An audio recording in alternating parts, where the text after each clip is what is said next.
Merci Philippe pour cet entretien passionnant avec Air France KLM qui se lance donc dans la 4G, la 5G, l'IoT, les Airbus 5G, c'est pour demain. On a bien compris que ça allait très vite. Frédéric Liègre, bonjour Frédéric, et également par Edwin Detterman, qui est Senior Manager Solution Architect de Verizon France. Donc bonjour à tous les deux, c'est un vrai plaisir, je le disais, de vous accueillir Bonjour. sur ce sujet, sur la 5G. Donc vous lancez vous-même votre réseau privé 5G et vous l'annoncez, vous le présentez comme une plateforme pour l'innovation. Ça tombe très bien, nous sommes sur la journée de l'innovation IT. Donc ma première question, j'ai envie de vous demander, Frédéric, qui se tourne vers ce type de réseau privé mobile chez Verizon, qui est très connu aux États-Unis, peut-être un peu moins en Europe de l'Ouest, et qui commence à aller un peu partout sur les 5 continents. Vous allez nous préciser ça. Donc, mais avant de rentrer dans le vif du sujet, on a un petit sondage pour nos internautes pour qu'ils participent également. Donc, je vous propose de vous poser cette question. Pourquoi envisager le réseau mobile 5G dans votre entreprise? Avec 4 réponses possibles, un seul choix possible, pour améliorer les processus métiers d'entrepôt ou de sites de production. Deuxième réponse possible, pour établir des communications voix, données, vidéo sécurisées sur un site ou un campus. Troisième réponse possible, pour tous ces usages à la fois. Quatrième réponse, la 5G n'est pas à l'ordre du jour dans mon entreprise. Donc on va laisser quelques secondes encore pour les internautes afin qu'ils puissent nous répondre en fonction de leur propre environnement. C'est Absolument. intéressant. Voilà, je pense que ça se stabilise à présent. 22% pour les deux premières réponses, 17% pour tous ces usages à la fois, 16%, et 42% n'ont pas encore prévu d'utiliser la 5G, en tout cas probablement en tant que réseau mobile privé, ce qui est quand même, vous allez nous le dire, nous le préciser, l'apanage de quelques entreprises dans l'industrie 4.0 en particulier, mais pas de toutes les activités, pas de toutes les branches professionnelles non plus. Frédéric, Quoique. c'est à vous. Alors, dites-nous, Frédéric. Merci. Bonjour, bonjour Bonjour. déjà, et merci pour le petit sondage. Les résultats sont très intéressants. Effectivement, Verizon a annoncé le lancement de son activité sur le territoire européen ainsi qu'en Asie-Pacifique sur la 5G privée. Et je vais rebondir sur ce que l'intervenant précédent d'Air France KLM disait. On est là pour adresser des problématiques d'entreprise. Verizon, pour être très clair en introduction, n'a pas participé aux auctions pour obtenir des licences dans les différents pays d'Europe. En revanche, nous sommes là pour accompagner nos clients sur la mise en place de réseaux privés de type LTE et 5G. Pour répondre à votre question, même si 42% n'envisagent pas encore à court terme d'application 5G pour leur entreprise, moi, ce que j'ai envie de dire aujourd'hui, ce qu'on voit dans les discussions au quotidien que nous avons avec nos clients, c'est que les cas d'usage pour les réseaux 5G privés sont innombrables et que ça peut réellement concerner l'ensemble des secteurs d'activité. Par exemple, dans les usines, puisque c'est souvent ce qui revient comme exemple, on peut utiliser la 5G pour contrôler en temps réel la qualité de production, par exemple.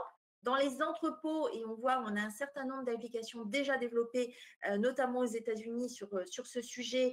La 5G peut être utilisée pour, par exemple, réduire les erreurs de colisage et s'assurer que les collaborateurs mettent les bons produits dans les bons colis, mais aussi, et c'est une dimension très très importante, pour augmenter la sécurité des collaborateurs dans des entrepôts qui sont souvent gigantesques et dans lesquels se déplacent énormément de véhicules, autonomes ou non, à la fois des engins roulants, mais de plus en plus également des drones. Donc la sécurité peut également être un critère pour déployer de la 5G privée.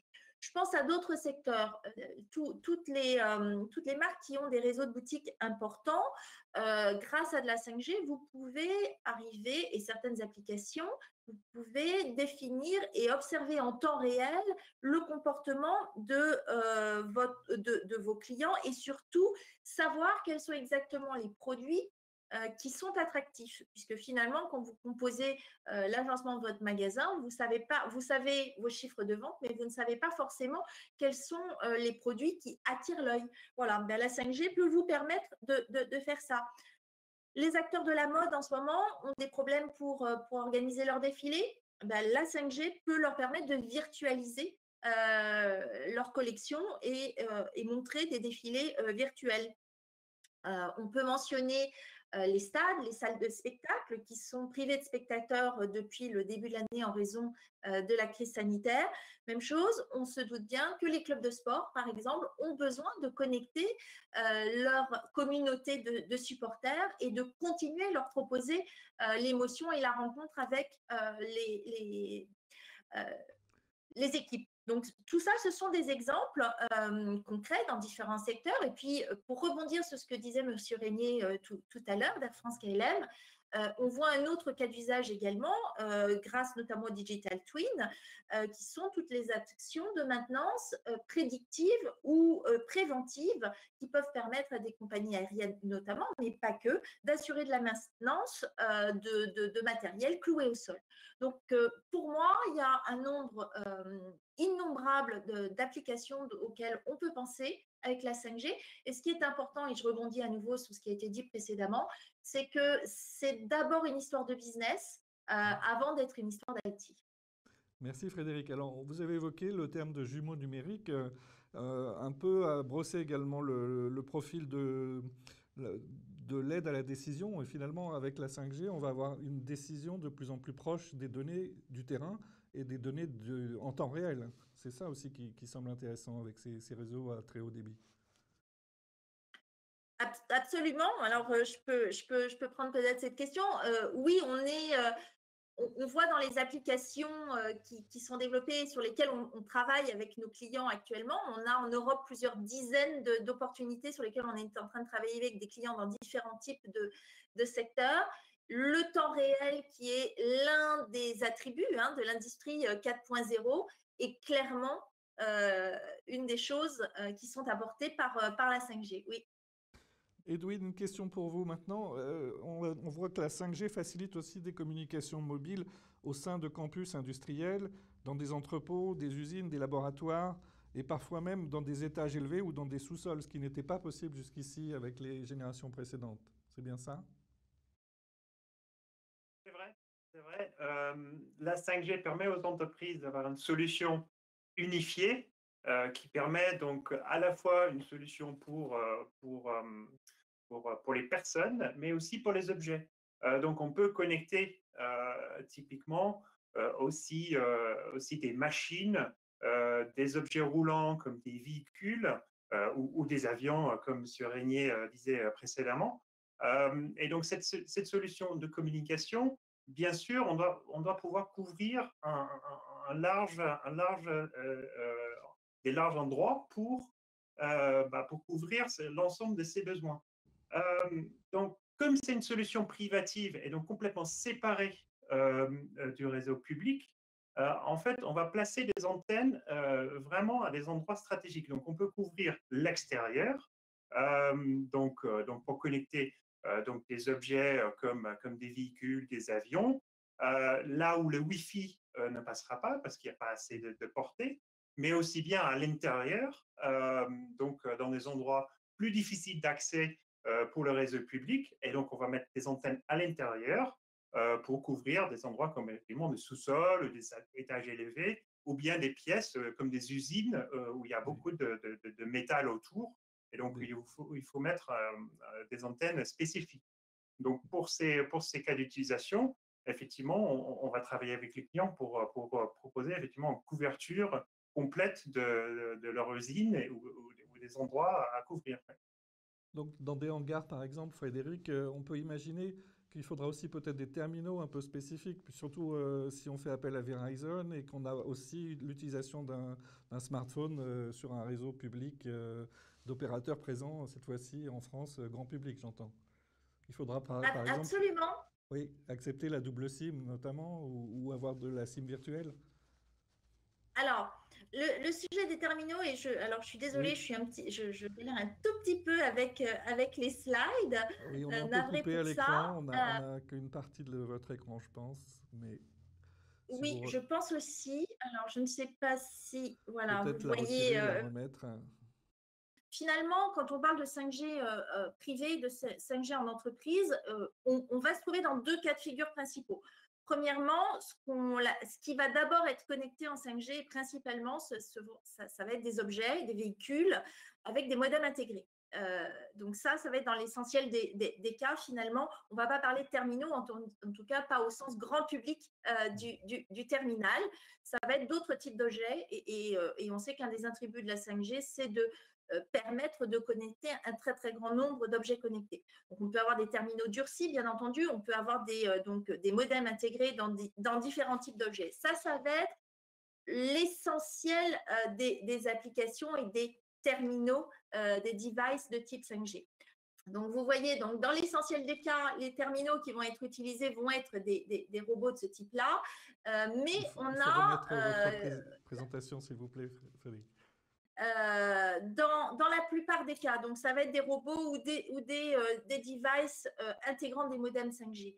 Dans un certain nombre de cas, et c'est ça qui est intéressant, on pourra utiliser des terminaux de type smartphone grand public, durcis ou non durcis d'ailleurs, qui pourront être intégrés grâce à des applications embarquées dans ces terminaux dans des chaînes de production.